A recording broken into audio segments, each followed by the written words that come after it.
ನಮಸ್ಕಾರ ಕನ್ನಡಿಗರೇ, ನಮ್ಮ YouTube channel like ಮಾಡಿ, ಕಮೆಂಟ್ ಮಾಡಿ, ಸಬ್ಸ್ಕ್ರೈಬ್ ಮಾಡಿ. ಇವತ್ತಿನ ನಾನಿನ್ನ ಬಿಡಲಾರೆ ಸಂಚಿಕೆ ಏನಾಯಿತು ನೋಡೋಣ ಬನ್ನಿ. ದುರ್ಗಾ ಮತ್ತು ಅಂಬಿಕಾ ಇಬ್ಬರು ಮಾತಾಡೋಕ್ಕೆ ಅಂತ ಲಾನಿಗೆ ಬರ್ತಾರೆ.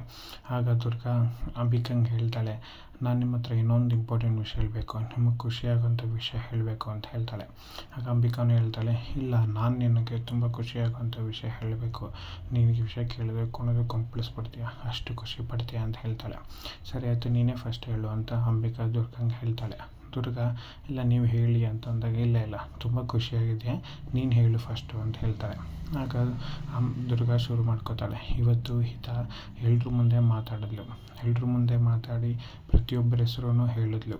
ಎಲ್ರಿಗೂ, ಮನೆಯವ್ರು ಎಲ್ರಿಗೂ ಖುಷಿಯಾಗಿದೆ, ಶರತ್ವರೆಗೂ ಖುಷಿಯಾಗಿದೆ. ಈಗ ಎಲ್ಲರೂ ಅವಳ ಮಾತನ್ನ ಕೇಳಿ ತುಂಬ ಖುಷಿ ಪಡ್ತಾಯಿದ್ದಾರೆ ಅಂತ ಹೇಳ್ತಾಳೆ. ಆಗ ಅದನ್ನು ಕೇಳಿ ಅಂಬಿಕಂಗೆ ತುಂಬ ಖುಷಿಯಾಗತ್ತೆ. ನನ್ನ ಮಗಳು ಎಲ್ರ ಮುಂದೆ ಮಾತಾಡಲ್ಲ, ಸಹಜವಾಗಿ ಎಲ್ರ ಮುಂದೆ ಮಾತಾಡಿದ್ದು ಕೇಳಿ ನಂಗೆ ತುಂಬ ಖುಷಿ ಆಗ್ತದೆ ಅಂತ ಅಂಬಿಕಾ ಹೇಳ್ತಾಳೆ. ಇಲ್ಲಿ ದುರ್ಗಾ, ನೀವೇನೋ ಹೇಳೋಕ್ಕೆ ಅಂತ ಬಂದ್ರಲ್ಲ, ಏನದು ಅಂತ ಕೇಳಿದಾಗ, ನಿಮ್ಮ ಅಕ್ಕನ ಬಗ್ಗೆ ಹೇಳಬೇಕಿತ್ತು ಅಂತ ಹೇಳ್ತಾಳೆ. ಅಷ್ಟೇ ಹೇಳೋದು. ಅಷ್ಟು ಹೇಳಿದ ತಕ್ಷಣ ದುರ್ಗಾ ಶುರು ಮಾಡ್ಕೋತಾಳೆ. ನಮ್ಮ ಅಕ್ಕನ ಬಗ್ಗೆ ನಿಮ್ಗೇನು ಗೊತ್ತಾಯಿತು? ಎಲ್ಲಿದ್ದಾಳಂತೆ? ಹೇಗಿದ್ದಾಳಂತೆ? ಇವಾಗ ನಾನು ಅವ್ರನ್ನ ನೋಡ್ಬೋದಾ? ಹೇಗೆ ಮಾತಾಡೋದು, ಅವಳನ್ನ ಹೇಗೆ ಮೀಟ್ ಮಾಡೋದು ಅಂತೆಲ್ಲ ಕೇಳೋದಕ್ಕೆ ಶುರು ಮಾಡ್ತಾಳೆ. ಆಗ ಅಂಬಿಕಾ ಹೇಳ್ತಾಳೆ, ಇಲ್ಲ, ಅವಳು ಅನಾಥಾಶ್ರಮದಲ್ಲಿ ಇದ್ಲಂತೆ, ಅನಾಥಾಶ್ರಮದಿಂದ ಹೀಗೆ ಎಲ್ಲಿ ಹೋಗಿದ್ದಾಳೆ ಅನ್ನೋದನ್ನ ಹುಡುಕಬೇಕು ಅಂತ ಹೇಳ್ತಾಳೆ. ಆಗ ದುರ್ಗನ್ ಖುಷಿಯಿಂದ ನೋಡ್ತಾ ಹಾಗೆ ನಿಂತಿರ್ತಾಳೆ. ಇಲ್ಲಿ ಮಾಯಾ ಮತ್ತು ಪ್ರಾಣಿ ಮತ್ತು ಅವನ ಹೆಂಡತಿ ಇಬ್ಬರು ಮಾತಾಡ್ತಾ ಇರ್ತಾರೆ. ಮಾತಾಡ್ಬೇಕಾದ್ರೆ, ಈ ದುರ್ಗಾ ಎಲ್ಲಿಂದ ಬಂದಳೋ ನಮ್ಮ ಮನೆಗೆ, ಸುಮ್ಮನೆ ಕಾಟ ಕೊಡೋಕ್ಕೆ ಬಂದಿದ್ದಾಳೆ, ಇಷ್ಟೆಲ್ಲ ಆಗ್ಬೇಕು, ನಾನು ಬಿಡೋದಿಲ್ಲ, ಸೋಲು ಅನ್ನೋದು ನನ್ನ ಹತ್ರ ಇಲ್ಲವೇ ಇಲ್ಲ ಅಂತ ಮಾಯಾ ಹೇಳ್ತಾಳೆ. ಆಗ ಪ್ರಾಣಿ ಹಾಡಾಡ್ಕೊಂಬರ್ತಾರೆ.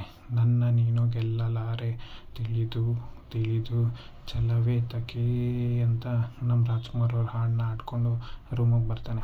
ಆ ರೂಮಿಗೆ ಬಂದಾಗ, ನಿಂಗೆ ಏನು ಪ್ರಾಣಿ, ನಿಂಗೆ ಯಾವಾಗ ಯಾವ ಹಾಡು ಹಾಡಬೇಕಂತ ನಿಂಗೆ ಗೊತ್ತಿಲ್ವಾ ಅಂತ ಕೇಳ್ತಾಳೆ.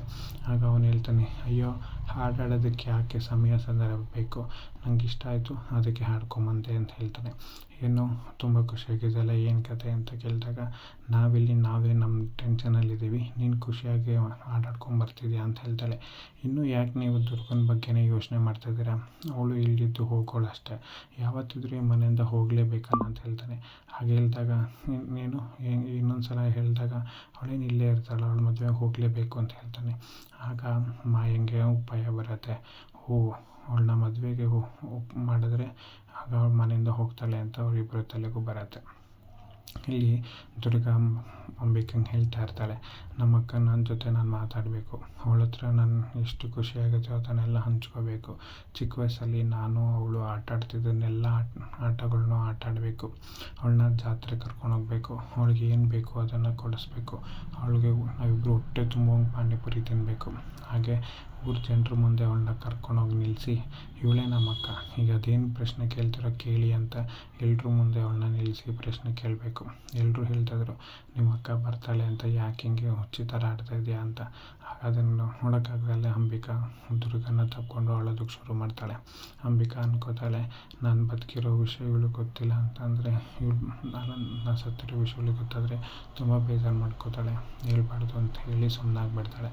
ಆಗ ದುರ್ಗಾ, ಅಯ್ಯೋ, ನನ್ನನ್ನು ಯಾಕೆ ನೀವು ತಪ್ಕೊಂಡು ಅಳ್ತಾಯಿದ್ದೀರಾ, ನಿಮ್ಗೆ ಯಾಕೆ ಅಳ್ತಾಯಿದ್ದೀರಾ ಅಂತ ಕೇಳಿದಾಗ ದುರ್ಗಾ ಹೇಳ್ತಾಳೆ, ಇಲ್ಲ, ನೀನು ಅಳೋದನ್ನ ನೋಡಿ ನನಗೂ ಅಳು ಬಂತು ಅಂತ ಹೇಳ್ತಾಳೆ. ಸರಿ ಆಯಿತು, ಆದರೆ ನಮ್ಮ ಅಕ್ಕ ಎಲ್ಲಿದ್ದಾಳೋ ಹೇಗಿದ್ದಾಳೋ ಅವಳನ್ನ ನೋಡಬೇಕು, ಅವಳ ಜೊತೆ ಮಾತಾಡಬೇಕು, ನಾನು ಅವಳ ಜೊತೆ ಇರಬೇಕಾಗಿರೋಂಥ ಪಟ್ಟಿ ಒಂದಷ್ಟಿದೆ, ನಾನು ಅವಳ ಜೊತೆ ಹಾಗಿರಬೇಕು ಹೀಗಿರಬೇಕು ಅಂತ ದುರ್ಗಾ ಅಂಬಿಕನ ಹತ್ರ ಹೇಳ್ತಾಳೆ. ಇಲ್ಲಿ ಅವರಿಬ್ಬರ ಅಪ್ಪ ಶಂಭು ಯೋಚನೆ ಮಾಡ್ತಾ ಕೂತಿರ್ತಾನೆ. ಆಗ ಮಾತಾಡ್ತಾ ಇರ್ಬೇಕಾದ್ರೆ, ಅಕ್ಕ ತಂಗಿ ಅನಾವರಣ ಒಂದಾಗಬೇಕು, ಬಾಂಧವ್ಯ ಅಂತ ಒಗಟಾಗಿ ಒಂದೊಂದೇ ಪದನ ಮಾತಾಡ್ತಾ ಇರ್ತಾನೆ. ಹಾಗೆ ಮಾತಾಡ್ಬೇಕಾದ್ರೆ ಅಲ್ಲಿಗೆ ಅಂಬಿಕಾ ಬರ್ತಾಳೆ. ಅಂಬಿಕಾ ಬಂದಾಗ ಶಂಭು ಅವಳನ್ನ ನೋಡಿ ನಗ್ತಾ ಇರ್ತಾನೆ. ನಗ್ಬೇಕಾದ್ರೆ ಅಂಬಿಕಾ ಹೇಳ್ತಾಳೆ, ನಿನಗೆ ಮುಂಚೆನೇ ಗೊತ್ತಿತ್ತಾ ನಾನು ದುರ್ಗನ ಹತ್ರ ಏನೂ ಹೇಳೋದಿಲ್ಲ ಅಂತ, ಅದು ನಿಂಗೆ ಗೊತ್ತಿದ್ರೂ ವ್ಯಕ್ತ ಪ್ರಯತ್ನ ಪಡ್ತೀನಿ ಅಂತ ನಿನಗೆ ಗೊತ್ತಿದ್ರೂ ನೀನು ನನಗೆ ಹೋಗೋದಕ್ಕೆ ಬಿಟ್ಟೆ ಅಲ್ಲ. ಆದರೆ ನಾನು ಹೋಗಿದ್ದ ವಿಷಯ ಅವಳಿಗೆ ಹೇಳಬೇಕಿತ್ತು, ಆದರೆ ನಾನು ಅವಳ ಅಕ್ಕ ಅಂತ ಹೇಳೋದಕ್ಕೆ ಆಗಲಿಲ್ಲ, ನನಗೆ ಬಾಯಿಗೆ ಬಂದಿತ್ತು, ಆದರೆ ನಂಗೆ ಹೇಳೋದಕ್ಕೆ ತುಂಬ ಕಷ್ಟ ಆಯಿತು ಅಂತ ಹೇಳ್ತಾಳೆ. ಆಗ ಅವರಪ್ಪ ಹೇಳ್ತಾನೆ, ಅದಕ್ಕೆ ಸಮಯ ಇದೆ, ಅದಕ್ಕೆ ಸಮಯ ಅನ್ನೋದು ಬಂದೇ ಬರುತ್ತೆ, ಅಲ್ಲಿವರೆಗೂ ನೀನು ತಾಳ್ಮೆಯಿಂದ ಇರಬೇಕು, ಅಲ್ಲಿವರೆಗೂ ನೀನು ಸತ್ಯನ ಹೇಳಬಾರ್ದು ಅಂತ ಶಂಭು ಹೇಳ್ತಾನೆ. ಅದಕ್ಕೆ ಅವಳು ಯಾಕೆ ಹೇಳಬಾರ್ದು, ಇದಕ್ಕಿಂತ ಖುಷಿ ವಿಷಯನ ಅವಳ ಹತ್ರ ಹಂಚ್ಕೊಳ್ಳೋದ್ರಲ್ಲಿ ಏನಿದೆ ಅಂತ ಅಂಬಿಕಾ ಮಾತು ಶುರು ಮಾಡ್ತಾಳೆ.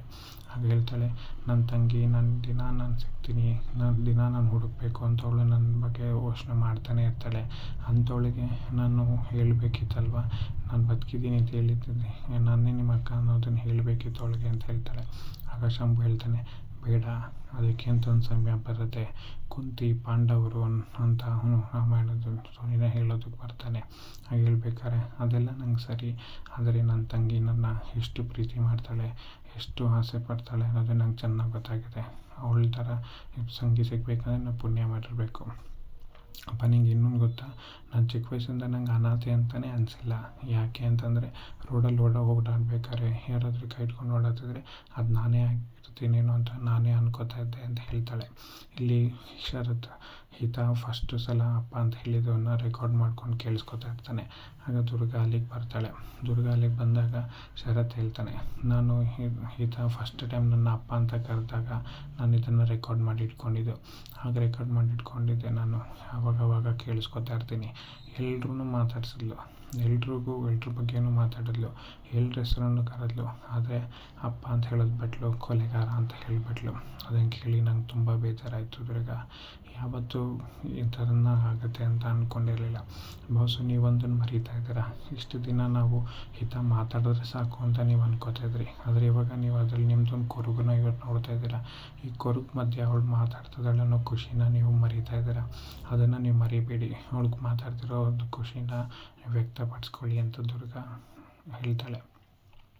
ಇಲ್ಲಿ ಅಂಬಿಕಾ ಅವರ ಅಪ್ಪನ ಹತ್ರ ಹಳ್ಕೊಂಡು ನನ್ನ ತಂಗಿಗೆ ನಾನು ಹೇಳಬೇಕಿತ್ತು ಅವಳಿಗೆ, ಆದರೆ ನನಗೆ ಆ ಸತ್ಯ ಹೇಳೋದಕ್ಕಾಗಲ್ಲ. ಯಾಕೆ ಅಂತಂದರೆ ನಾನೀಗ ಅವಳು ಮುಂದೆ ಜೀವಂತವಾಗಿ ಬದುಕೇ ಇಲ್ಲ. ನಾನು ಬದುಕಿಲ್ಲ ಅಂತ ಅನ್ನೋ ವಿಷಯ ಅವಳಿಗೆ ಗೊತ್ತಾದರೆ ಎಷ್ಟು ಬೇಜಾರು ಮಾಡ್ಕೋತಾಳೋ, ಎಷ್ಟು ಗೋಳಾಡ್ತಾಳೋ, ಇರೋಬರ ಜೀವನದಲ್ಲಿರೋಂಥ ಕಣ್ಣೀರನ್ನೆಲ್ಲ ಇವಾಗಲೇ ಸುರಿಸ್ತಾಳೆ ಅಂತ ಅನಿಸುತ್ತೆ. ನಾನು ಈ ಸತ್ಯನ ಅವಳಿಗೆ ಹೇಳಬಾರ್ದು, ಅವಳಿಗೆ ಯಾವ ಕಾರಣಕ್ಕೂ ನಾನು ಸತ್ತಿದ್ದೀನಿ ಅನ್ನೋದು ಗೊತ್ತಾಗಲೇಬಾರ್ದು ಅಪ್ಪ ಅಂತ ಅವ್ರ ಅಪ್ಪನ ಹತ್ರ ಅಂಬಿಕಾ ಹೇಳ್ತಾಳೆ. ಆಗ ಒಳ್ಳೆಯದು ಮಗಳೇ, ಒಳ್ಳೆಯದು, ಕಾಲ ಬರುತ್ತೆ, ಕಾಲಚಕ್ರ ಉರುಳಲೇಬೇಕು, ಕಾಲಚಕ್ರ ಬದಲಾಗತ್ತೆ, ಕಾಲಚಕ್ರ ಬದಲಾಗದಂತೆ ಎಲ್ಲನೂ ಬದಲಾಗತ್ತೆ, ಅಲ್ಲಿವರೆಗೂ ನಾವು ತಾಳ್ಮೆಯಿಂದ ಕಾಯಲೇಬೇಕು ಅಂತ ಅವರಪ್ಪ ಒಂದೇ ಪದದಲ್ಲಿ ಆಗ್ತಾನೆ ಬಿಡಿಸಿ ಹೇಳ್ತಾನೆ. ಇಲ್ಲಿ ಶರತ್ ಬಂದು ದುರ್ಗನ ಹತ್ರ ಹೇಳ್ತಾನೆ, ಆಗ ನನ್ನ ಮಗಳು ಯಾವಾಗ ಮಾತಾಡ್ತಾಳೋ ಗೊತ್ತಿಲ್ಲ ಅಂತ. ಆಗ ದುರ್ಗ ಹೇಳ್ತಾಳೆ, ಈತ ಅಪ್ಪ ಅಂತ ಮಾತಾಡೋಂಗೆ ನಾನು ಮಾಡ್ತೀನಿ, ಅವಳಿಗೆ ಮಾತಾಡೋದನ್ನು ನಾನು ಮಾಡ್ತೀನಿ ಅಂತ ಹೇಳ್ತಾಳೆ. ಅವಳು ನಿಮ್ಮನ್ನು ಅಪ್ಪ ಅಂತ ಕರೆಯೋವರೆಗೂ ನಾನು ಇಲ್ಲಿಂದ ಮನೆಯಿಂದ ಹೋಗೋದಿಲ್ಲ, ಇದು ನಾನು ನಿಮಗೆ ಕೊಡ್ತಿರೋ ಮಾತು ಅಂತ ಹೇಳ್ತಾಳೆ. ಆಗ ಶರತ್, ಈ ಆಸ್ತಿ ಯಾರು ಕೊಟ್ಟು ಅಪ್ಪ ಅಂತ ಕರ್ಸ್ಕೊಳ್ಳಿದ್ದಿದ್ದರೆ ನಾನು ಅದನ್ನು ಮಾಡ್ತಾಯಿದ್ದೆ, ಆದರೆ ಅದಾಗೋದಿಲ್ಲ. ನನಗೆ ಚೆನ್ನಾಗಿ ಅರ್ಥ ಆಗಿದೆ, ಯಾವ ಆಸ್ತಿ ಪಾಸ್ತಿನೂ ಕೊಟ್ಟರು ಮಗಳು ಪ್ರೀತಿ ಸಿಗೋದಿಲ್ಲ ಅಂತ. ನಿಜ ಹೇಳು, ನಂಗೆ ಮಾತು ಕೊಡು, ನೀನು ಮಾಡ್ತೀಯಾ ಅಂತ ಹೇಳಿ ಅವ್ನು ಕೈ ಚಾಚ್ತಾನೆ. ಆಗ ಅವಳು ಅವನಿಗೆ ಹಣೆ ಇಟ್ಟು ಮಾತು ಕೊಡ್ತಾಳೆ, ನಾನು ಈತನಿಗೆಲ್ಲಪ್ಪ ಅಂತ ಹೇಳಿಸ್ತೀನಿ ಅಂತ. ಮುಂದೇನಾಗುತ್ತೆ ನೋಡೋಣ.